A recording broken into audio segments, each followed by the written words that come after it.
நேற்று ஒரு 2 தினங்களுக்கு முன்னாடி பார்த்தீங்கன்னா, விஜய் அவர்கள் நடித்த ஜனநாயகன் படம் மீண்டும் வந்து இணையதளத்தில் வந்து லிங்க் அல்லது வைரல் ரிலீஸ் அப்படிங்கிற மாதிரி ஒரு கான்செப்ட். இப்போ இதுக்கெல்லாம் காரணம் அவர் ஒரு கிரிமினல் மைண்டு. இது யார் பொறுப்படா? Editor, director, producer and hero. 4 பேரை தவிர வேறு ஆளுக்கிட்ட இருக்க வாய்ப்பே இல்லை. இது வெளியே வர்றதுக்கு இவங்க 4 பேரில் யாரோ ஒருத்தர் தான் காரணம். அப்போ நடிகராக இருக்கக்கூடிய விஜய் இந்த மாதிரி பண்ணுவாரா சார்? அரசியலுக்காக, எலெக்ஷனுக்காக, ஒரு அனுதாபம் தேடுறதுக்காக. பாருங்க, எல்லா விஷயம் எதுக்கு எடுத்தாலும் இவருக்கு பாத்ரூமில் வரலன்னா திமுக தான் காரணன்றாங்க. எனக்குள்ள வருத்தம்லாம் இவர் செய்கிற தவறுகளை இவர் தொண்டை ஃபாலோ பண்ணுன்னா, அப்பாவை ஒதுக்கி வைக்கிறது, பொண்டாட்டியை டைவர்ஸ் பண்ணுறது, பிள்ளைகளுக்கு கடன் கொடுத்தேன், எங்கள் அப்பா அம்மாவுக்கு கடன் கொடுத்தேன், பொண்டாட்டி கடன் கொடுத்தேன், இதெல்லாம் யாராவது உலக வரலாற்றை கேட்டுக்கலாம். அப்போ அவர் சொல்கிற எந்த வழிங்கிறது உங்களுக்கும் தெரியல திரைத்துறையில் இருக்கிறதுல. என்ன வழி சார்? என்ன வழி? மீட்டி அதான் சார் சொல்லிருக்காரு, என் வழி இருக்கிற வழியெல்லாம் திறந்துட்டு வழியாக அந்த கட்சி ஆரம்பிச்சு 52 பேர் இழந்திருக்கு. யார்? அந்தந்த குடும்பத்துக்கு தான் வலி, உங்களுக்கு ஒன்றும் வலி இல்லை. எம்ஜிஆர்ன்றாங்களே இவங்க. எம்ஜிஆர் படத்தை வேற போட்டுக்கிட்டாங்க. எம்ஜிஆருக்கு இவங்களுக்கு சம்மந்தமே கிடையாது. எம்ஜிஆர் பேரை சொல்லவே அருகதை இல்லை. அப்பா அம்மாவை கிட்ட சேர்க்காத நீங்கள் என்ன சார் பேசிட்டு? எனக்கு சத்தியமாக சொல்கிறேன், வேஸ்ட். வணக்கம். இன்றைய நம்முடைய சிறப்பு விருந்தினர் திரைத்துறையில் திருட்டு விசிடிக்காக பெரிதளவில் எதிர்ப்பு தெரிவித்து கிளர்ச்சியை கிளப்பினவர் திரைத்துறை தயாரிப்பாளர் திரு கே ராஜன் அவர்கள். சார் வணக்கம். வணக்கம். எப்படி இருக்கீங்க? செந்தமிழ் வாழ்க தமிழர், வாழ்க பாரத மணி திருநாடு. கண்டிப்பாக மகாகவி பாரதியார். கண்டிப்பாக சார். முதல்ல தமிழ் புத்தாண்டு வாழ்த்துக்கள் சார் உங்களுக்கு. நன்றி நன்றி. தமிழக மக்கள், உங்கள் தமிழ் சேனலுடைய ஆதரவு மக்கள் அத்தனை பேருடைய வாழ்த்துக்கள், புத்தாண்டு வாழ்த்துக்கள். நன்றி சார், ரொம்ப நன்றி சார். சார், திரைத்துறையில் வந்து பார்த்தீங்கன்னா திருட்டு விசிடி வரும்போது நீங்கள் வந்து மிகப்பெரிய லெவலில் கடைகளுக்கே சென்று ஒரு சர்ச்சையை கிளப்பி விட்டு பெரிய போராட்டம் சார், கலவரமே ஒரு பெரிய. ஆமாம், பெரிய லெவலில் பண்ணாங்க. நேற்று ஒரு 2 தினங்களுக்கு முன்னாடி பார்த்தீங்கன்னா, விஜய் அவர்கள் நடித்த ஜனநாயகன் படம் மீண்டும் வந்து இணையதளத்தில் வந்து லிங்க் அல்லது வைரல் ரிலீஸ் அப்படிங்கிற மாதிரி ஒரு கான்செப்ட். லிங்காக வந்துச்சுன்னு சொல்லலாம், அல்லது ரிலீஸுங்கிற கான்செப்ட் எப்படினாலும் எடுத்துக்கலாம். அது மிகப்பெரிய லெவலில் ஒரு சர்ச்சைக்குரிய விஷயம் பார்க்கப்படுது. ஏன்னா ஒரு 1000 தொழிலாளர்களுக்கு மேற்பட்ட ஒர்க் பண்ணி பண்ண ஒரு விஷயம் அது இன்றைக்கி ரிலீஸ் ஆகிருக்கு. திரைகளுக்கு வராமலேயே இணையத்தில் ரிலீஸ் ஆகிருக்கு. எப்படி பார்க்குறீங்க? அதாவது வந்திருக்கக்கூடாது, அது திருட்டுத்தனமாக சிலர் தமிழ் ராக்கெட்ஸ் ஒன்று இருந்து அது இப்போ இல்லை அதிகமாக. ஆனால் யாரோ வந்து திருடுறாங்க, இருக்கான் அவர் நெட்டில். அது சைபர் கிரைம் தான் கண்டுபிடிக்கணும். இந்த படத்தை பொறுத்த வரைக்கும் முழுக்க முழுக்க இவங்க தான் காரணம். இந்த படம் சென்சாருக்கு அனுப்புகிறாங்க. இல்லை, இவங்க நீங்கள் குறிப்பிட்றது வந்து தயாரிப்பு நிறுவனத்தையா அல்லது விஜய் அவர்களையா? தயாரிப்பு நிறுவனம் விஜய் தான் தலைமை, அவர் தானே படமே. இப்போ இன்றைக்கி தாவேக்கான கட்சினா யார்? விஜய். அது கட்சியோட இது. இப்போது லியோனா யார்? விஜய் தானே. அதனால் இந்த படத்துடைய மொத்த ஓனர், அது மட்டும் இல்லை, பார்ட்னர் அவர் ஜெகதீஷ் அவருடைய மேனேஜர் பார்ட்னர். சென்சாருக்கு அப்ளை பண்ணி அவங்க சில கட்ஸ் சொல்கிறாங்க. 4 பேர் ஒத்துக்கிறான், ஒருத்தன் ஒத்துக்கலாம், அது வாண்டடாக இதை பண்ணியிருக்காங்க. அந்த கட்ஸ் எல்லாம் கொடுத்துட்டு சர்டிஃபிகேட் வரும்னு நினைக்கும் போது அப்ஜெக்ஷன். என்ன பண்ணோம்? உடனே இவங்க ரிவைஸ் கமிட்டி போகணும். அதிலிருந்து ஒரு 10 நாளில் கிடச்சிருக்கும். அதுக்கிடையில் கரூர் சம்பவம் நடந்துச்சு. கரூர் சம்பவம் நடந்த உடனே எல்லாரும் எஸ்கேப் போயிட்டாங்க. விஜய் நைட்டோட நைட்டாக சென்னை வர்றார், விஜய் ஆனந்த் எங்கே போனார் தெரியாது. ஆனால் ஆதவ அர்ஜுனா மட்டும் டெல்லி போகிறார். டெல்லி போய் பாரதிய ஜனதா வக்கீல்களை பார்த்து அந்த கேஸை அவர்கிட்ட கொடுக்குறாரு. அப்புறம் யாரும் மந்திரி யாரை பார்த்துருப்பார், அவருக்கு செல்வாக்கு நிறைய. ஏன்னா கோட்டீஸ்வரர், லாட்ரி சீட்டு, ஏழைகள் ரத்தம். இப்போது அவர் சில பிளே பண்ணிகிட்ருக்கார் உள்ள ஆதவ அர்ஜுனா. இப்போ பாருங்க, பிஸி ஆனந்த பேர் அதிகம் வராது, பால ஆரோக்கியசாமி வராது, ஜான் ஆரோக்கியசாமி, ஜான் ஆரோக்கியசாமி, வெங்கட்ராமன், இவர் தான் இந்த மாதவ அர்ஜுனா பேர் தான் வந்துக்கிட்டு இருக்கோம். விஜய் கூட அதிகம் வர்றதில்லை. ஏன்னா அவர் பேசுகிற பேச்செல்லாம் லோ கிளாஸ் பேச்சு. நம்முடைய முதலமைச்சரை முட்டாள் முதலமைச்சர்ன்றாரு. அப்புறம் கல்லூரி மாணவர்கள்லாம் தூண்டி விடுவேன்றாரு. எவ்வளோ கேவலமாக பேசுவோம் அவ்வளோ கேவலமாக பேசுகிறார். இப்போ இதுக்கெல்லாம் காரணம் அவர் ஒரு கிரிமினல் மைண்டு. இதை ப்ளே பண்ணுறதுக்காக அவர் ஏதோ விவகாரம் பண்ணி இது யார் பொறுப்புனா editor, director, producer and hero 4 பேரை தவிர வேறு யாருக்கிட்ட இருக்க வாய்ப்பே இல்லை. இது வெளியே வர்றதுக்கு இவங்க 4 பேரில் யாரோ ஒருத்தர் தான் காரணம். சரி சார், ஆனால் வந்து தாவேகா சைட்லேருந்து சொல்லப்படுற குற்றச்சாட்டு உதயநிதி அவர்களும் திரு முருகன் அவர்களுமே இணைஞ்சு வந்து இந்த விஷயத்தை வெளியிட்டிருக்காங்க படத்தை அப்படிங்கிற மாதிரி ஒரு விஷயத்தை சொல்கிறாங்க. எப்படி பார்க்குறீங்க? அதாவது முட்டாள்தனம் இல்லை, முட்டாள்தனம்னு ஒருத்தர் அதிலே விட கீழ்த்தரமான முட்டாள்தனம். ஏதாவது ஒப்பிட முடியுமா? பாரதிய ஜனதாவுக்கும் திமுக தான் போட்டி. அவர் ஏடிஎம்கே கூட போட்டியாக நினைக்கல. திமுக வர்சஸ் டெல்லி. பாரதிய ஜனதாவை அப்படி, ஏன்னா நமக்கு வஞ்சிக்கிறாங்க. தமிழ்நாட்டை நிதி தராமல் எல்லா துறையிலும் வஞ்சிக்கிறாங்க. தமிழ்நாடு வளர்ச்சி பெறக்கூடாதுன்னு பாரதிய ஜனதா பயங்கர சதி வேலைகள் ஈடுபடும். அப்படி ஒரு இடத்துல ஒரு லிங்க் வச்சு அதுவும் உதயநிதி ஸ்டாலின் வச்சே பண்ண மாட்டாங்க. ஏன்னா அவங்க ஒரு ப்ரொடியூசர். எந்த ப்ரொடியூசருமே இப்படி ஒரு காரியத்தை பண்ண மாட்டாங்க. அது ஒரு காரணம் சொல்லலாம். பண்ணவே மாட்டாங்க. நான் சத்தியம் பண்ணி சொல்கிறேன். அது மட்டும் இல்லை, அப்போ நடிகராக இருக்கக்கூடிய விஜய் இந்த மாதிரி பண்ணுவாரா சார்? அரசியலுக்காக, எலெக்ஷனுக்காக, ஒரு அனுதாபம் தேடுறதுக்காக. பாருங்க, எல்லா விஷயம் எதுக்கு எடுத்தாலும் இவருக்கு பாத்ரூமில் வரலன்னா திமுக தான் காரணம்ன்றாங்க. வீட்டில் வேலைக்காரி வரலன்னா திமுக தான் காரணம்ன்றாங்க. எதுக்கு எடுத்தாலும் இப்போ திமுக, அதிமுக விட்டாங்க. அது ஒரு கட்சியாகவே நினைக்கல. அவ்வளோ பெரிய கட்சி. எம்ஜிஆர் ஆரம்பித்து ஜெயலலிதா கட்டி காத்த கட்சி. எடப்பாடியார ஒரு கட்டுக்கோப்பம் வச்சுருக்காரு, தப்பு சொல்ல முடியாது. அந்த கட்சி எனக்கு எதிரி இல்லை, திமுக தான் எதிரின்ற. அது அவரோட பார்வை. அவரோட கீழ்த்தரமான அரசியல். ஒன்று திமுக. அதனால் எதிர்த்தாலும் திமுக மேலே பழிவது. இப்போ இது வர்றதுக்கு இது சென்ட்ரல் சர்டிஃபிகேஷன், சென்சார் போர்டு, அவங்க தான் மெயின் காரணம்.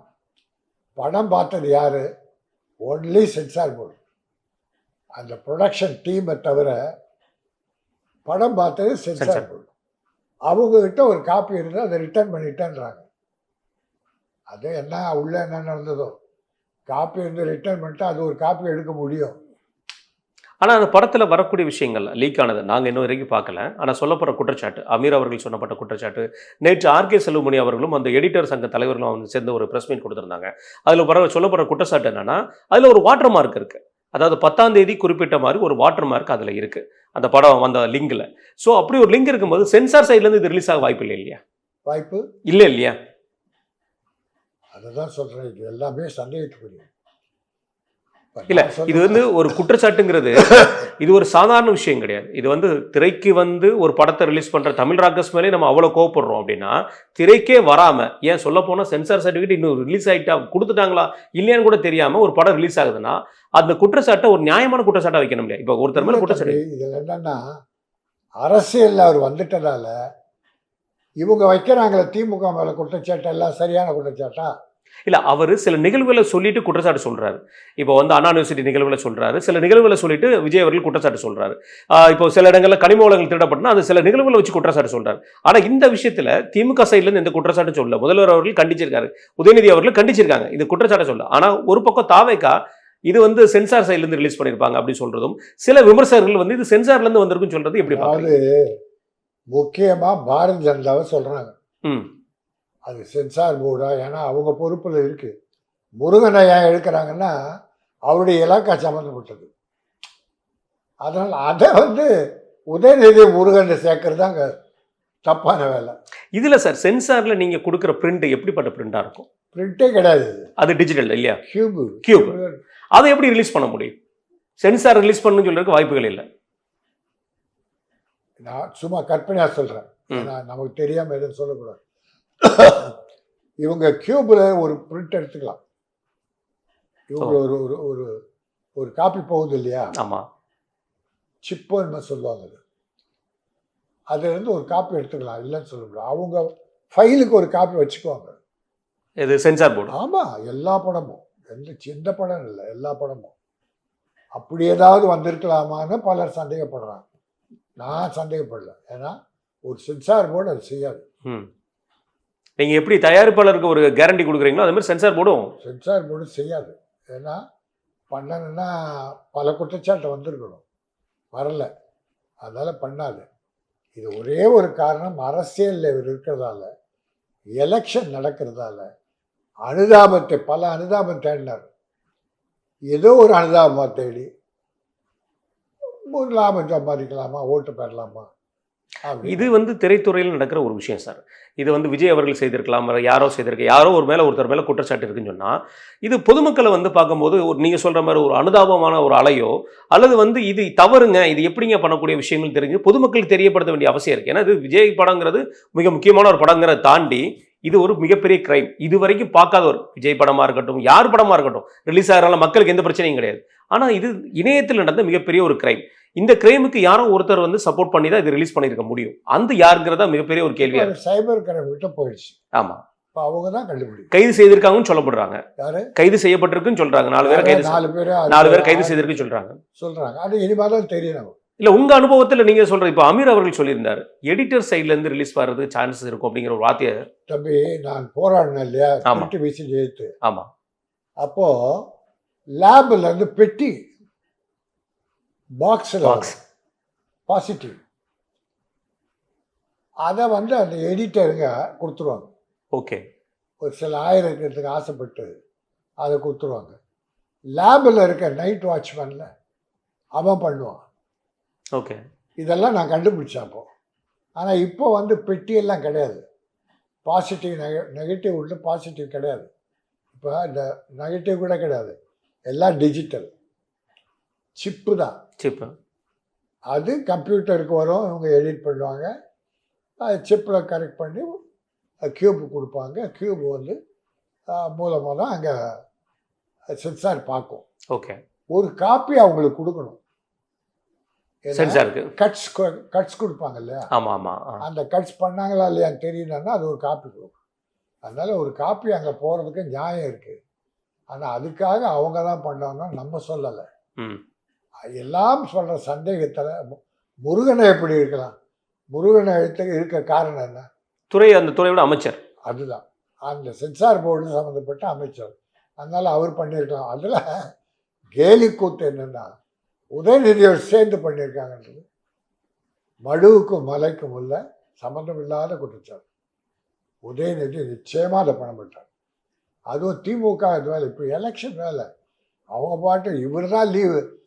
ஒரு ஏரியாவுக்கு போனார்னா 2 நாள் லீவு, கேன்சல் பண்ணுறாரு. பட் அவங்க அதில் போட்ட ப்ரோக்ராம் போயிட்டே இருக்காங்க, மக்களை சந்திச்சுட்டு. அவங்களுக்கு இது ஒரு வேலை இல்லை, இதனால் அவங்களுக்கு ஒரு லாபமும் இல்லை.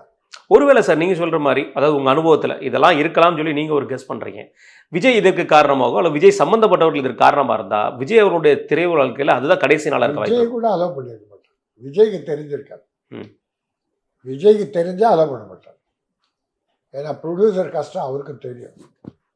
இடையில இருக்கிற அவர் ப்ரொடியூசர் ஹீரோ தானே. ஆமாம், மக்களின் ஹீரோவோட ப்ரொடியூசர் ஹீரோ அதான் உள்ளே இருக்கிற அந்த பல பேர் என்ன சொல்கிறாங்க, ஆதவ அர்ஜுனாவை தான் சொல்கிறாங்க. ஓகே, அவர் எதை ஒன்றா பண்ணுவார். அதனால் அவர் ஒரு காரணமாக இருக்கும். அதில் எடிட்டரே அதே கையில் போட்டு கொஞ்சம் பணம் விளையாடி விட்டு இருக்கலாம். இது எலெக்ஷனுக்காக. இதனால என்ன பலன் நடந்துருவாங்க சத்தாவைக்கு? இப்போ பேசல, ஐயோ ஜனநாயகம் வந்து திருட்டு வந்துருச்சாம பேசுகிறாங்கல்ல, அதுவும் அவங்க ரசிகம் கொய்த்து போக மாட்டாங்க. அதனால் அவ்வளோதான் லாபம். இது ஒரு அனுதாபத்தை தேடாது சார். பல உயிர்கள் போன அனுதாபாலையிலே பலருக்கு வந்து கட்சிகள் வந்து தோத்துருக்கு. நம்ம நிறைய வரலாறுகள் பார்த்துருப்போம். நம்ம எவ்வளோ வரலாறுகளை பார்த்துருப்போம். இந்த ஜென்ரேஷன் தெரியுமா தெரியாதுன்னு இல்லை, பலர் உயிர்கள் இழந்து கூட அனுதாபாலையில் ஜெயிக்காத கட்சிகள் நிறைய இருந்திருக்கு. அப்படி இருக்கும்போது இந்த அனுதாபாலை வந்து மிகப்பெரிய லெவலில் தாவேகாக்கு சப்போர்ட் பண்ணுன்னு சொன்னால் அது இப்போ அவங்க எந்த அனுதாபாலையாக இருந்தாலும் சின்னதோ பெருசோ ஏற்றுக்கிறாங்க. பலனா நினைக்கிறாங்க. ஏன்னா அவங்களுக்கு ஒரு பிடிப்பு இல்லை, ஒரு கொள்கை இல்லை, அங்கே ஆர்கனைஸ் பண்ணுறதுக்கு சரியான ஆள் இல்லை, ஒரு சரியான தலைமை இல்லை. உங்களுக்கு எம்ஜிஆர்ன்றாங்களே இவங்க, எம்ஜிஆர் படத்தை வேற போட்டுக்கிட்டாங்க. எம்ஜிஆருக்கு இவங்களுக்கு சம்மந்தமே கிடையாது. எம்ஜிஆர் பேரை சொல்லவே அருகதை இல்லை. எம்ஜிஆர் கலைஞருக்கு ஏதோ விரோதமாயிடுச்சு, கட்சி உடையுது, தூக்கி போட்டாருன்றாங்க, இவர் பிரித்தார். இப்போ கட்சி ஆரம்பித்த பிறகு எம்ஜிஆர் யாரை கூட வச்சுக்கிட்டார் தெரியுங்களா? அது மட்டும் இல்லை, அவர் காங்கிரஸில் 10 வருஷம் இருந்திருக்காரு. ஆமாம், அனுபவசாலி. திமுகவில் 15 வருஷமாக பொருளாளராக இருந்திருக்காரு. சிறுசேமிப்பில் துணைத் தலைவர், பரங்கிமலை எம்எல்ஏ, எம்எல்சி, இத்தனையே திமுகவில் அனுபவம். அப்புறம் இவருடைய ரசிகர்கள் பூரா திமுகவில் கட்சி பணியாற்றி ஒரு பெரும் தொண்டர்களை பயிற்சி பெற்றவர்கள். அதனால் அவர் சாதாரணமாக விழுவாங்க. வந்த பிறகும் கூட எவ்வளோ புத்திசாலித்தனமாக பண்ணார் தெரியுமா? கம்யூனிஸ்ட் தலைவர்கள்லாம் கூட வச்சுக்கிட்டார். சங்கரையா, கல்யாண சுந்தரம், ராமூர்த்தி, மிகப்பெரிய கம்யூனிஸ்ட்னா ஒழுக்கம் நிறைந்தது. கம்யூனிஸ்ட் சாதாரண கட்சி, அவங்க கூட வச்சுக்கிட்டு அரசியல் நடத்தினார். யாரை கூட நீயே சொல்லி பார்த்தாரு, கதவை திறந்த ஆட்சியில் பங்கு, அதிகாரத்தில் பங்குன்னாரு. ஒரு சின்ன கட்சி கூட, லெட்டர் பேட் கட்சி கூட வரலாம். 2 வருஷமா சொல்லி பார்த்தேன். பட் அவங்க சைட்லேருந்து சொல்றது நாங்கள் அவங்கள வரவேற்கல, அனுமதிக்கலைங்கிற. அதான் எத்தனையோ பொய்யில இது ஒரு பொய். அல்வா மன்னன் ஆதவர் இருக்க வரைக்கும் இப்படிப்பட்ட பொய்கள் கொட்டி குவிப்பாங்க. அதனால இவங்க திறந்து வச்சாங்க, வர தயாராக இல்லை, நம்ப தயாராக இல்லை. எனக்கு எஸ்ஏசி ஷேபா, அவங்க அம்மா எனக்கு ஒரு வகையில் உறவு. அது மட்டும் இல்லை, எஸ்எஸ்சி நானும் ப்ரொடியூசர் கவுன்சிலில் ரொம்ப காலம் பணியாற்றியிருக்கோம், ஒன்றா இருந்திருக்கோம். இந்த பிள்ளை பிறக்கிறதுனால அவங்க அம்மா அப்பா லவ் மேரேஜ். ஊருக்கு தெரிஞ்ச விஷயம். லவ் மேரேஜ் எப்படின்னா, சந்திரசேகர் வறுமையில் இருக்கும்போது ஒரு நாடகம் டைரக்ட் பண்ணுறார். அந்த நாடகம் பேர் பிஞ்சு மனம். அதில் ஷேபா ஹீரோயின் நடிக்கிறாங்க. அது கதவசனம் கஜேந்திரகுமார், என் நண்பன். அப்போ அந்த அம்மாவும் இவருக்கு லவ் ஏற்படும். ஓகே. அது கல்யாணம் ஆகி சந்தோஷமாக இருந்தாங்க, நல்லா இருந்தாங்க. அதுக்கப்புறம் இந்த எஸ்எஸ்சி ஹிந்தி படத்துலேருந்து எத்தனையோ படங்கள், வெற்றி படங்கள். பீக் பீரியடில் இருந்தப்போ தான் விஜயை கொண்டு வர்றார். 2 படம் ஃபெயிலியர். பிறகு விஜயகாந்த் கிட்ட போய் ஒரு படத்தை சொல்லி, செந்தூர பாண்டியா, அவரை நடிக்க வச்சு சக்ஸஸ் பண்ணது. பிறகு ஆர்பி சௌத்ரிகிட்ட போய், இப்படி பல ப்ரொடியூசர்கிட்ட போய் இவருக்கு வேஷம் வாங்கி கொடுத்தாரு. வளர்ச்சியில் அவங்க அப்பாவுக்கு அவ்வளோ பெரிய பங்கு. சாதாரண எல்லாரும் மாதிரி வளரல, அப்பாவுடைய முயற்சியால் தான் வந்தார். ஆனால் இன்னைக்கு அப்பா எங்கே இருக்காரு? கிட்ட சேர்க்கல. மனைவி குடும்பத்தில் நல்லா இருக்கியா? எனக்கு என்னன்னா, தனி மனித வாழ்க்கைன்றாங்க. தனி மனித ஒழுக்கம் இல்லை என்றால் பொது வாழ்க்கையில் ஒழுக்கம் இருக்காது. எனக்குள்ள வருத்தம்லாம், இவர் செய்கிற தவறுகளை இவர் தொண்டை ஃபாலோ பண்ணுன்னா, அப்பாவை ஒதுக்கி வைக்கிறது, பொண்டாட்டியை டைவர்ஸ் பண்ணுறது, பிள்ளைகளுக்கு கடன் கொடுத்தேன், எங்கள் அப்பா அம்மாவுக்கு கடன் கொடுத்தேன், பொண்டாட்டி கடன் கொடுத்தேன். இதெல்லாம் யாராவது உலக வரலாற்றை கேட்டுங்களா? அப்பா அம்மாவை காப்பாற்ற வேண்டியது யாரு? பிள்ளைகளை காப்பாற்ற வேண்டியது யாரு? கடனை கொடுப்ப, கணக்கு கூட எழுதக்கூடாது தம்பி. அது தர்மமே இல்லை, பெத்த கடன். அதனால் பல வகையில் அவர் யார் அட்வைஸ் பண்ணுறாங்கன்னு தெரியல. அவர் நல்லா வரணுன்றத இன்னும் நான் அக்கறையோடு இருக்கேன். நீங்கள் பலமுறை சொல்லியிருக்கீங்க, நல்லா வரணும். கட்சி ஆரம்பிச்சிட்டார், ஒழுங்காக கொண்டு போங்கன்றார். சிரஞ்சீவி மாதிரி ஆகிடாதீங்க. சும்மா எம்ஜிஆர் படம், அண்ணா படம், காமராஜ் படம், அம்பேத்கர் படம், வேலுநாச்சியார் படம் போடுறதால ஒரு கொள்கை. அந்த வரலாறு தெரியுமா? அந்த வரலாறாவது தெரியுமா தெரிஞ்ச விஷயம். உங்களுக்கு? தெரியணும்ல. அதாவது இவ்வளோ பெரிய கூட்டம் நடத்துறீங்க, அதுக்கு ஒரு பாதுகாப்பு போலீஸ் கொடுக்கணும், அது பொறுப்பு இருக்குது. ஆனால் அவங்க கேட்கும்போது எவ்வளோ பேர் வருவாங்கன்னு கேட்பாங்க. கேட்குறதும் அது சட்டம். ஆமாம், ரூல்ஸ். எவ்வளோ ஆண்கள் எவ்வளோ பெண்கள்லாம் கேட்பாங்க. அப்போது நீ 20,000 பேர் வருவாங்க அப்படி எழுதுனா அவங்க 30,000 பேருக்கு பாதுகாப்பு கொடுப்பாங்க. அதே 1,00,000 பேர் பக்கத்து மாவட்டத்திலேருந்து எல்லாரையும் கூப்பிட்டு 9 மணி நேரம் லேட்டாக போய் பெரும் கூட்டத்தை சேர்ந்து அசம்பாவிதம் நடந்தால் யார் பொறுப்பு? சார், இதே திரைத்துறையில் இந்த கூட்டத்தை வச்சிருந்த ஒரு ஹீரோவை தான் வந்து மிகப்பெரிய லெவலில் கொண்டாடப்பட்டது. ஆனால் இதே ஹீரோ, இதே தொண்டரில் வச்சிருக்கிற ஒரு கட்சி தலைவர் தற்கொலை கூட்டம்னு சொல்கிறது நல்ல விஷயமா? நடைமுறை தான் காரணம், அவங்க நடந்துக்கிற முறை தான் காரணம். அதாவது எவ்வளோ பெரிய எம்ஜிஆருக்கு அடுத்து, நான் எம்ஜிஆருடைய ரசிகர்களையோ தொண்டர்களையோ எம்ஜிஆரையும் ஒப்பிடல, அந்த கூட்டத்தை சொல்கிறேன். புரியுது. அந்த காலத்தில் அந்த கூட்டம் பெருசுனா இந்த காலத்தில் இந்த பெருசு. அன்னைக்கு ஜனத்தொகையை அந்த கூட்டம் மிகப்பெரிய விஷயம். இன்றைக்கி ஜனத்தொகைக்கு இந்த கூட்டம். ஏதோ படித்த இளைஞர்கள் படிக்காதவங்க எல்லாரும் ஒன்று கண்மூடித்தனமாக விரும்பிட்டாங்க. ஓகே, தப்பில்லை.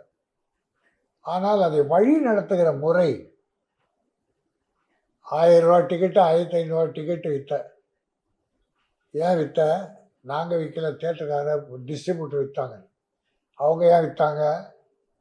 நீ 250 கோடி உனக்கு சம்பளம் கொடுத்ததால, படத்தின் செலவும் நீ நடிக்கிறது அதிகமானதால் அப்படி விற்க வேண்டிய கடமை அவங்களுக்கு வந்தது. இல்லைன்னா லாஸ். இப்போ இப்படி பண்ணியே பல படங்கள் லாஸ்.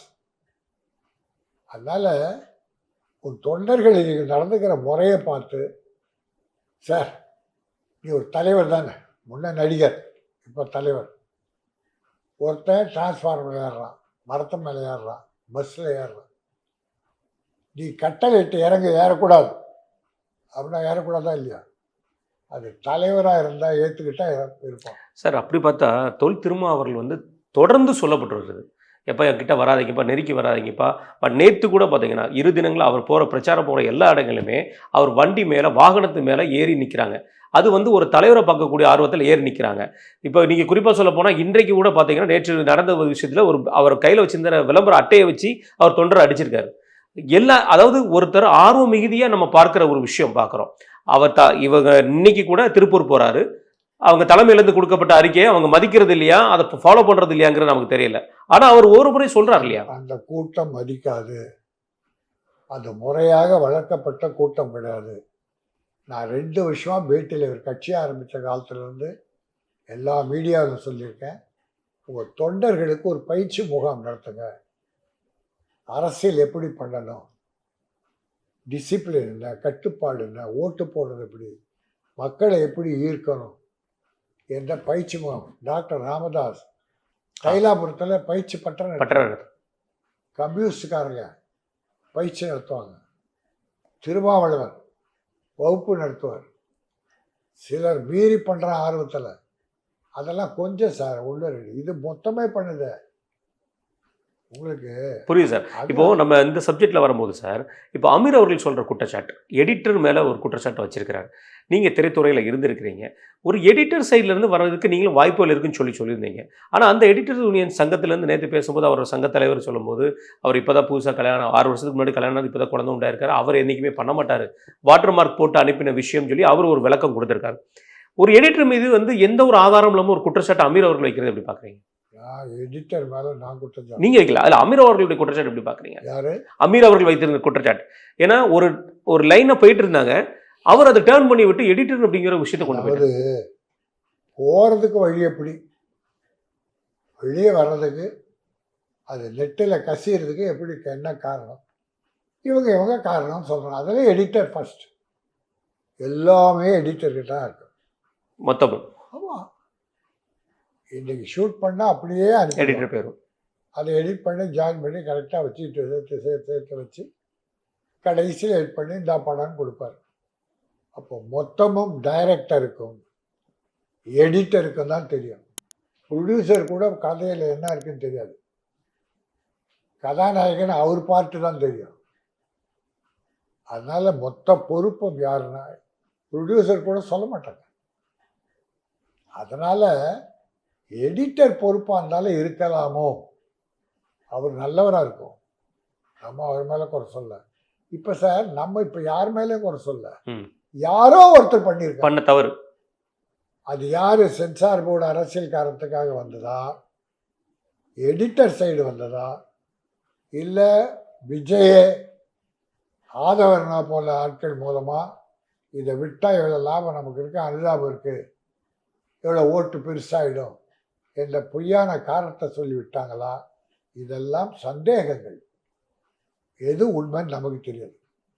ஆனால் வெளிவந்தது தப்பு, வெளிவிட்டது தப்பு. இது யார் காரணமோ அந்த சைபர் கிரைம் கிட்ட போயிடுச்சு, அவங்க கண்டுபிடிக்கும். Right sir. இந்த படம் இதுக்கப்புறம் இணையதளத்தில் ரிலீஸ் ஆகிடுச்சு. இதுக்கப்புறம் இது வந்து தேட்டரில் வர வாய்ப்பு இருக்குமா? வரும். அவங்க தொண்டர் பார்க்க தயாராக இருக்காங்கல்ல. அவர் ஒரு இன்ஸ்ட்ரக்ஷன் கொடுத்தாருன்னா ஒரு 4-5 ஒரு வாரம் கண்டிப்பாக போகுங்க. போனால் பல கோடி கிடைக்கும் உங்களுக்கு. ஹிந்தி விற்றுட்டாங்க, சேட்டலைட் வித்தாச்சு, டிஜிட்டல், ஓவர்சீஸ் எல்லாமே விட்டு ஏறக்குறைய 250 கோடி கிட்ட பார்த்துட்டாங்க. இனி தியேட்டர்கள் தான், டிஸ்ட்ரிபியூட்டர் தான். இப்போ லாஸ் யாருக்குன்னா டிஸ்ட்ரிபியூட்டர் அண்ட் தேட்டர். ஓடுற தேட்டர் உரிமையால் டிஸ்ட்ரிபியூட்டர் லாஸ். தேட்டருக்குள்ள லாஸ் இல்லை. டிஸ்ட்ரிபியூட்டர் என்ன பண்ணுவான்? அவுட்ரேட் போட்டிருந்தா இல்லை எனக்கு டிஸ்ட்ரிபியூஷன் கொடுப்பாங்க. ஏன்னா வெளியே வந்துடுச்சு. ஏன்னா டிஸ்ட்ரிபியூட்டர் லாஸ் ஆகக்கூடாது. கொடுத்தா தேட்டரில் என்ன போகுது? தேட்டருக்கு பர்சன்டேஜ் அவ்வளோதான். தேட்டருக்கு லாஸ் வராது. டிஸ்ட்ரிபியூட்டர் தான் இப்போது ப்ரொடியூசர் அண்ட் டிஸ்ட்ரிபியூட்டர். இவங்க மற்றவங்க யாருக்குமே லாஸ் கிடையாது. டெக்னீஷியன் சம்பளம் வாங்கிட்டாங்க. விஜய் ஹீரோ 250 கோடி வாங்கிட்டாரு, யாருக்குமே லாஸ் இல்லை. ப்ரொடியூசர் அண்ட் டிஸ்ட்ரிபியூட்டர் அவங்க தான் மாட்டிக்கிட்டு அலைகிறாங்க. எப்படியாவது தப்பிச்சிடுவாங்க. போட்டோ பணம் எடுத்துடலாம். வந்துடும் நஷ்டம் இருக்க வாய்ப்பு இருக்கு. ஏன்னா இப்படி வந்ததால் வெறித்தனமாக வேடன் படம் பார்ப்பாங்க. சும்மா 150 டிக்கெட்டு 1500 ரூபாய்க்கு வாங்குகிற கூட்டம் தானே.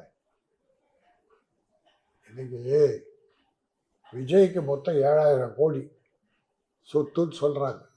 ஒரு கணக்கு சொல்லு. ஒரு படத்துக்கு 250 கோடி இருந்தாங்க. 250 கோடி கணக்கு. 100 நாள் கால்ஷீட் கொடுப்பாரு. 100 நாள். இப்போ ஒரு நாளைக்கு எவ்வளோ? 2.5 கோடி. ஒரு நாளைக்கு 2.5 கோடி சம்பளம். உலகத்தில் யாரு கிடைக்கிறது? ஹீரோயினோட ஜாலியாக அதை போல் ராஜபோகம். அதனால தான் எல்லா சுகத்தையும் விட்டு நான் வந்துட்டேன். அவர் எதோ சுகத்தை விட்டா? அவர் சுகத்தை இல்லைன்னு சொல்ல சார், வலி, எல்லா வழியிலையும் விட்டுட்டு. என்ன வலி? நீங்கள் அவருக்கு என்ன வலிங்க? அவர் ஒரு ராஜா வாழ்ந்த வாழ்க்கையை விட அவங்க அப்பா அற்புதமாக வாழ வச்சார். அவர் காலத்துல ஒரு கஷ்டப்பட வைக்கல. அப்போ அவர் சொல்ற எந்த வழிங்கிறது உங்களுக்கும் தெரியல திரைத்துறையில் இருக்கிறதுல. என்ன வழி சார்? என்ன வழி? மீட்டி அதான் சார் சொல்லிருக்காரு, என் வழி இருக்கிற வழியெல்லாம் திறந்துட்டு அதெல்லாம் அது ஒரு டைலாக்ல, அது ஒரு டைலாக். பேசுகிற டைலாக்ல அது ஒரு டைலாக், அவ்வளோதான். அவருக்கு எந்த வழியும் கிடையாது. இவ்வளோ பெரிய இழப்பு ஏற்பட்டது, என்ன வழி கண்டார்? வழியே காணலை. இப்போ தூக்கி போட்டு வேற வேலைக்கு 52 பேர் போயிருக்காங்க மொத்தமாக. அந்த கட்சி ஆரம்பிச்சு 52 பேர் இழந்திருக்காங்க. யார்? அந்தந்த குடும்பத்துக்கு தான் வலி, உங்களுக்கு ஒன்றும் வலி இல்லை. எடுத்ததுக்கெல்லாம் திமுகவை குறை சொல்லி இவங்க வேலையை பாரு, என்ன செய்ய போகிற? அப்போ இப்போ அறிவிச்சிருக்குல்ல, குழந்தைக்கு தாய்மாமன் செய்கிற மோதிரம், கல்யாணத்துக்கு பட்டு சேலை, வேட்டு, அரசியலே போச்சு சார். இல்லை, அதான் சார் என்னோட கேள்வியும் இருந்துச்சு. இவ்வளோ நேரம் வரைக்கும் அவரோட திரைத்துறையை பற்றி நம்ம பேசிகிட்டு இருந்தோம். இதில் ஒரு விஷயம் என்னென்னா, அவர் தான் என்னோட கடைசி படம், இதுக்கப்புறம் நான் நடிக்க மாட்டேன்னு சொல்லியிருந்த விஷயம். இந்த படத்தோட லாஸுக்காக நான் மீண்டும் வந்து திரைப்படத்தில் நடிக்க வருகிறேன் அப்படின்னு சொல்லி சொல்கிறதுக்கு விஜய் அவர்கள் சொல்கிறதுக்கு வாய்ப்பு இருக்கிறதா? மீண்டும் திரையில பார்க்கலாம் சார். இந்த சுகம் அவரை விடாது. சரியா சொன்னீங்க. இந்த ஹீரோ நடிக்கிற போது இருக்கிற சுகம் இருக்க, அது அவரை விடாது. இதை ஒரு காரணம் காட்டி ஒரு படம் பண்ணி கொடுக்குறேன் அப்படின்னா. ஏன்னா அவர் பார்ட்னர் அதில், அதனால் சொல்லலாம் வாய்ப்புகள் இருக்கு. சொல்லலாம். ஒன்றும் இல்லை, இந்த எலெக்ஷனில் அவர் மட்டும் ஜெயிப்பார். அவர் நிச்சயம், ஏன்னா விஜயகாந்த் ஒரு தொகுதி ஜெயிச்சா இருப்பார். ஆமாம், அந்த மாதிரி. சிவந்தியத்தில் ஜெயிச்சார். அப்புறம் ஆதவர்னா கோடிக்கணக்காக கொட்ட போகிறார். இவர் யாருக்கு மக்களுக்கு பணம் கொடுக்காதுன்னு சொல்கிறாரு. ஆனால் நேற்று டிவியில் பார்த்தா ஒருத்தர் 500 கொடுக்குறாரு. தாவேக்கார் அதனால் கொடுக்க ஆரம்பிச்சிட்டாங்க. பல ஆயிரம் கோடிக்கு சொந்தக்காரர் ஆதவர். அவர் தொகுதியிலும் விஜய் தொகுதியிலும் விளையாட போகுது. சில ஏழை மெம்பர்லாம் அவங்களுக்கு யாரோ கொஞ்சம் கொடுப்பாங்க, அதை பண்ணுவார். சார், இப்போ மக்கள் பணம் வாங்கி பழக்கப்பட்டாங்க. ஒரு கட்சிக்காரங்கிட்ட வாங்கலை, 3 கட்சிக்காரங்கிட்ட வாங்குறாங்க, 4 கட்சிக்காரங்கிட்ட வாங்குறாங்க. சீமான் பணம் கொடுக்கறது இல்லை. ஆமாம், மீதி எல்லாரும் கொடுக்குறாங்க. அதனால பணம் கொடுக்கலன்னா உன்னை தூக்கி போட்டுருவாங்க. ஒரு ரசிகர் வேணா ஓட்டு போடலாம். வெறித்தனமாக இந்த ஒரு எலெக்ஷன் இருக்கலாம். அடுத்த எலெக்ஷன்லாம் சார் இவரே ஒரு 5 முறை ஏரியாவுக்கு போயிட்டு வரட்டுமா, இந்த இமேஜ் குறைஞ்சிரும். நடிகை நான் பார்க்க, கடவுள் கண்ணுக்கு தெரியாமல் இருக்கிறதால தான் இவ்வளோ பக்தி. அவர் கிட்ட வந்துட்டு போயிட்டாருன்னா கடவுளை சார், நடிகனையும் கடவுளை ஒப்பிடாதீங்க. இல்லை இல்லை, அது மிகப்பெரிய ஒரு அது வேறு அதுதான். அது ஒரு உதாரணம். நான் நடிகரை போய் கடவுளை அது நீங்கள் சொல்ல ஒரு உதாரணம் எனக்கே அதிசயமாக இருந்துச்சு. அது சும்மா அது ஒரு உதாரணம். கடவுளுக்கே அப்படின்னா நடிகனை 4 தடவை பார்த்தாச்சுன்னா அப்படிதான் வரும். அதனால தான் இவர் ஒரு தேதி கொடுத்துட்டு அடுத்த 2 தேதி கேன்சல் பண்ணி அந்த இமேஜ் அப்படியே மெயின்டைன் பண்ணுறார். அது ஏமாற்றத்தை அளிக்கும். இப்போ இவர் ரசிகர்கள் ஒரு கோடி பேர் இருப்பாங்க இல்லையா? கண்டிப்பாக இருப்பாங்க. லேடிஸ் அண்ட் ஜென்ட்ஸ் எல்லாம் 1 கோடி பேர். அந்த 1 கோடியில் ஓட்டு உள்ளவங்க ஒரு 70 லட்சம் பேர் இருப்பாங்க. 75 லட்சம் பேர். இந்த 75 லட்சம் பேரை ஓட்டு போட்டால் இங்கே அஜித் ரசிகர்கள் ஒருத்தருக்காங்க தெரியுமா, ஒரு 50 லட்சம் வச்சுங்க. ரஜினி ரசிகர்கள் இருக்காங்க தெரியுமா, அது ஒரு 50 லட்சம் இருக்குமா. அந்த 1 கோடி ஓட்டு யாருக்கு போகும்? ஆப்போசிட் தான், விஜய்க்கு ஆப்போசிட். என் கணக்கு அவங்க டிஎம்கேக்கு தான் போகும். அப்போ அது ஈக்குவலைஸ் பண்ண அவங்க உதயநிதி ஸ்டாலினை ஒரு இளைஞர் பட்டாளத்தை அற்புதமாக அழுத்த வச்சுருக்காங்க. 2 வருஷத்தில் பயிற்சி இளைஞர் பாசறையில் மாவட்டந்தோறும் நடத்தி சும்மா கன்னு மாதிரி வச்சுருக்காங்க. தேர்தல் வேலை தெரிஞ்சவங்க, தேர்தல் பயிற்சி எல்லாமே. அதனால் அந்த பக்கம் ரொம்ப ஸ்ட்ராங்காக இருக்குது. இவங்க ஒன்றும் பயிற்சி இல்லை, போயிட்டு வர்றது, அப்படி மூஞ்சை காட்டிட்டு அதோடு மறைச்சிக்கிறது, அதில் தான் இருக்காரு தவிர அந்த வெறியில் முதல் முறையாக கொஞ்சம் ஓட்டு கிடைக்கும். அது பெரிய வெற்றி கிடைக்குமான்னு தெரியாது. என்னுடைய கணிப்பு ஒரு 12% ஓட்டு கிடைக்கும் சார். கண்டிப்பாக சார். இறுதியாக என்னோட கேள்வி சார், அவர் அரசியலில் பல இது சொல்லிட்டு இருக்காரு, என்ன சொல்கிறார், தேர்தல் வாக்குறுதிகள் மாதிரி கொடுத்துட்ருக்காரு. அது ஒரு வாக்குறுதி மாதிரி கூட கொடுக்க மாட்டேங்கிறாரு, ஒரு அறிக்கை மாதிரி படிச்சுட்டு இருக்காருங்கிற பல குற்றச்சாட்டு இருக்குன்னு வச்சுக்கோங்களேன். அந்த வாக்குறுதிகளை பேஸ் பண்ணி சில விஷயங்கள் நம்ம சொல்ல போனால் அந்த தாய்மாமன் சீர்திட்டம் நீங்கள் சொன்னீங்க இல்லையா, தாய்மாமன் திட்டம், இந்த மாதிரியான விஷயங்கள் இதெல்லாம் ஒரு பக்கம் இருக்கட்டும். ஆனால் இன்னொரு பக்கம் அவர் திரைத்துறையில் இருக்கும்போது இது சம்மந்தமாக நீங்கள் கேள்விப்பட்ட மாதிரியாப்பா இதெல்லாம் பண்ணியிருக்கான்ப்பா, இது பண்ணுறதுக்கு வாய்ப்பு இருக்கும்பா அப்படிங்கிற மாதிரியான விஷயங்கள்ல ஏதாவது ஒரு தென்படுதா சார்? எந்த விஷயத்தையும் தலையிட மாட்டார். தன்னை தேடி வந்த ரசிகர்களுக்கு ஏதாவது செய்திருக்கிறாரா? ரசிகர்களே அதை செஞ்ச மாதிரி தெரியல. திரைத்துறையில் சார், திரைத்துறையில் ஏதோ ஒரு ஸ்ட்ரைக் நடந்தப்போ அது ஒரு 10 லட்சமோ 50 லட்சமோ கொடுத்தார். அப்படி சின்ன சின்ன உதவிகள் எல்லா நடிகரும், இவர் மட்டும் இல்லை, அது ரஜினியிலேருந்து அஜித்லேருந்து எல்லாரும் சின்ன நடிகர்லேருந்து கொடுத்தாங்க. அதெல்லாம் இவர் ஒருத்தரும் கொடுத்தார். தொழிலாளர் பிரச்சனையிலையோ சில திரையுலகுக்கு வந்த பிரச்சனைகளிலோ இவர் தலையிட்டதே கிடையாது. இவர் ஒரு தனி மரமாக தான் இருந்திருக்காரே தவிர யாரோட மிங்கிளாக இருந்தில்ல. அவர் ரொம்ப ரிசர்வ் டைப் சார். சார் அவர் சிரிக்க மாட்டார் சார். நான் வேறு தப்பாக சொல்ல, உண்மையாக சொல்கிறேன், சிரிக்கவே மாட்டார் சார். எப்படி அணுகிறது ஈஸியாக அணுக முடியுமா சார் அவரை அணுகிறது ஈஸியாக அணுக முடியுமா அவரை அணுகவே முடியாது. அணுகவே ஷூட்டிங் ஸ்பாட்டில் கூட ஷூட்டிங் ஸ்பாட்டில் யாரும் கிட்ட சேர்க்க மாட்டாங்க. அவருக்கு ரொம்ப வேண்டியவங்க தான். அதாவது ரொம்ப ரொம்ப கம்மி. சரி, இவ்வளோ பிரச்சனை இருக்க, கட்சி ஆரம்பிச்சிருக்க, உன் மேலே பற்று இருந்தால் எவ்வளோ நடிகை கூட வந்துடணும். யாருமே வரல. யாராவது வந்தாங்களா? கமல் சார் கூட வந்துட்டு போனாங்க 4 பேர். இங்கே யாருமே கமல் கூட சிலர் போனாங்க. ஆமாம், நாசர் ஆகட்டும், நாசர் சிலர் மலையா தான். அவர் குணமாக அப்படிதான். இதில் பாதி அவர் அதான் ஏதோ பண்ணார். பட் இவர் யாரையுமே அரவணைத்ததில்லை, ஆதரவு தெரிவித்ததில்லை, உதவி செய்ததில்லை, திரையுலக போராட்டங்களில் அதிகமாக கலந்துக்கல, கருத்து சொன்னதில்லை. அதனால் திரையுலகமே இவரை நம்பாது. இவர் மேலே எந்த அனுதாபமும் திரையுலகத்துக்கு கிடையாது. ஆனால் திரையுலகம் இந்த படம் ரிலீஸ் ஆனது கூட யாருமே கண்டனம் தெரிவிக்கல.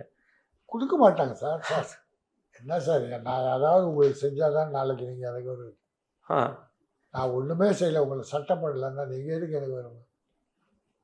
அது ஒரு மிகப்பெரிய ஒரு கேள்விக்குறி. இல்லை, அது ஒன்று போதாதா உங்களுக்கு? அது ஒன்று. இந்த படத்துக்கு ரஜினி அவர்கள் கண்டனம் தெரிவிச்சிருந்தாரு. அவர் கண்டனம் தெரிவிச்சிருந்தார். பார்த்து அவர் எல்லாத்துக்குமே அப்படிதான். இது படம், அதனால் அதுன்னா உடனே ஒரு அறிக்கை விடுவார். அவர் ஒரு மனிதாபிமானி. தப்பு நடந்தால் ஒரு மென்மையாக கண்டிப்பார். அவர் குணம் அது. ஆனால் நீ யாரை கண்டிச்சிருக்க?